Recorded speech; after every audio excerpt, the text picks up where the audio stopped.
É verdade que estão desmontando o Airbus A380 por falta de comprador? Como é que um jato que prometia trazer o glamour de volta aos céus se transformou num fiasco 10 anos depois? Senta que lá vem história.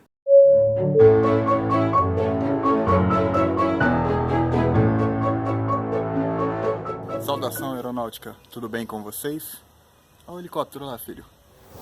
A história começa lá nos anos 70. A Boeing e a McDonnell Douglas dominavam o mercado mundial de aviões comerciais. Quando então, um consórcio de países europeus lançou um concorrente, o Airbus A300. Nessa época, o domínio dos céus era do Jumbo 747, a grande rainha dos céus. Aquele tamanho gigante, a performance e a eficiência do Jumbão deixavam o custo operacional das empresas aéreas bem mais baixo e abria oportunidades para grande massa de pessoas poder voar, porque com o custo mais baixo, a passagem conseguia ser mais barata. O A300, mesmo com dois motores, obviamente, não conseguiu concorrer com o 747, mas havia aberto as portas para Airbus entrar no mercado de fabricante de aviões. Daí a gente dá um salto para os anos 90. A Airbus tinha decidido mudar a estratégia, e agora ela fazia sucesso com o lançamento do seu avião de corredor único, o que a gente chama de Narrow Body, a família A320. Um avião com controle de voo fly-by-wire. Se você não sabe o que é fly-by-wire, não tema, dá uma olhadinha nesse vídeo aqui. A família 320 se transformaria no segundo avião mais vendido de toda a história. Mais de 8.000 foram vendidos, contra uns 14.700 do Boeing 737, em todas as versões. Com o sucesso do A320, a empresa lançou dois modelos, o Airbus A330 e o Airbus A340, agora mirando um alvo bem maior. Os jatos de longo alcance da Boeing, principalmente o Boeing 767, que aí eles pegaram o A330 e vamos concorrer com o 767. E quem sabe dar uma beliscadinha no 747 com o A340. O A330, tendo sido lançado mais de uma década depois do Boeing 767, dominou o mercado dos bimotores médios. Mas só que nessa época a Boeing tinha lançado o 777, o maior bimotor até então construído, e com um desempenho tão bom que aí começou a prejudicar a venda até do Jumbo 747 da própria Boeing. Por algum motivo, a Airbus não prestou atenção nesses pequenos detalhes e decidiu mirar no mercado do 747 de qualquer jeito, lançando um avião ainda maior que o Jumbo, mas com o custo operacional mais baixo. Essa foi a aposta. Nascia então o sonho do Airbus A380, o maior avião comercial da história. Ele é mais curto que o 747, só no comprimento, mas é maior em todas as outras medidas e tem 2 andares o avião inteiro. Com 73 metros de comprimento, 24 metros de altura, essa baleia poderia carregar 544 passageiros até uma distância de 17.000 quilômetros. É muita coisa. A fase de desenvolvimento teve vários problemas, atrasos de tudo quanto é tipo, até umas medidas erradas de fiação.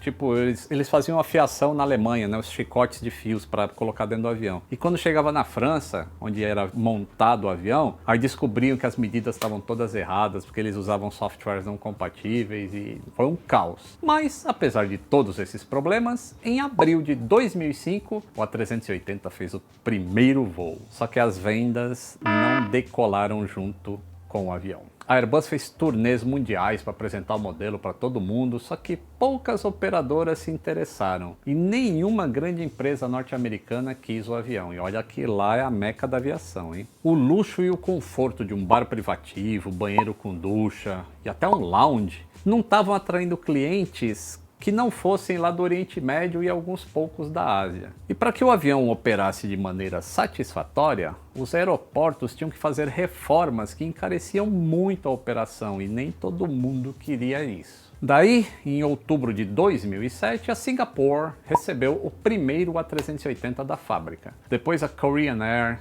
Japan Airlines, British, Lufthansa, Air France, só que nenhum cliente foi tão importante para Airbus quanto a Emirates. De todos os 331 Airbus A380 vendidos, a Emirates comprou 162, quase metade de toda a produção. Ela tem aí mais de 100 voando. E por que a Emirates gosta tanto da 380 quando outras empresas estão devolvendo essa baleia? Porque a Emirates é uma empresa que transporta bacias de passageiros, transporta por quilo em rotas longas. Eles possuem um hub gigantesco em Dubai. Se você não sabe o que é hub, dá uma olhada nesse texto aqui no meu blog. Então esse hub em Dubai, eles recebem vários voos de conexão de tudo quanto é lugar do mundo e joga todo mundo para dentro de uma 380 e conecta com cidades-chave na rota deles. Só que tem um probleminha. Nenhuma outra empresa aérea, além da Emirates, possui uma operação desse tipo. E o custo operacional da baleia não é tão bom assim. O Alan Joyce, que é o CEO da Qantas, ele disse que é mais barato você colocar 2 Boeing 787 voando a mesma rota do que colocar um só A380.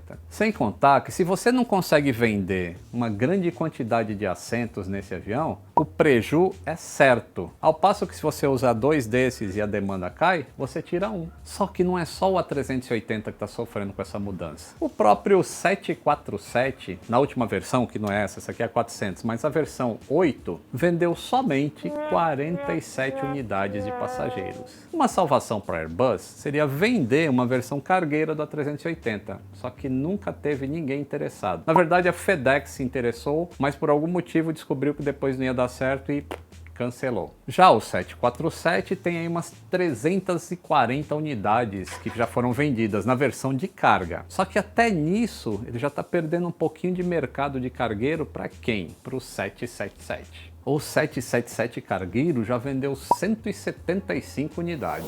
E o desmonte? Por que um avião novo, como a 380 e 10 anos, está sendo desmontado? Porque as empresas aéreas elas costumam fazer um leasing que dura aí uns 10 anos. E como o retorno para os operadores do avião não está sendo bom, eles estão devolvendo os aviões para os donos, ou seja, os caras que são os donos dos aviões que fazem o leasing. E aí não estão renovando o leasing. E aí isso cria um problema para a Airbus. Porque se a linha de segunda mão, que tem um preço bem mais baixo, não está vendendo, né, porque não tem comprador, imagina o que sai da fábrica. A solução então para os donos dos aviões recuperarem algum investimento que eles já fizeram é desmontar e vender as peças e reciclar o que for possível. Dá para pegar no A380 desmontado uns 80 milhões de dólares em peças e um novo custa 445 milhões de dólares. A Airbus, para tentar recuperar um pouco do preju, pensou em oferecer um A380 Neo, ou seja, com novos motores, algumas mudanças aerodinâmicas para dar mais economia de combustível. Somente a Emirates se interessou. Só que seria um investimento tão alto para um operador só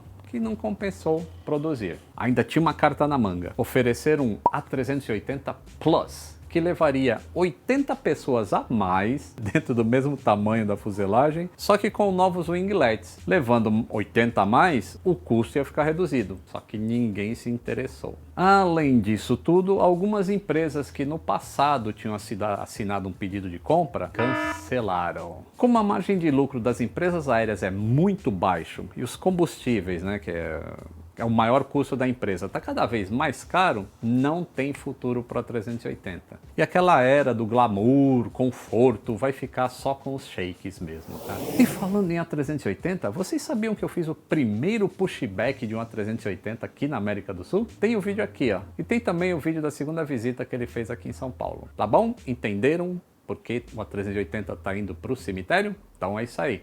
Deixa o like, grande abraço e até o próximo vídeo.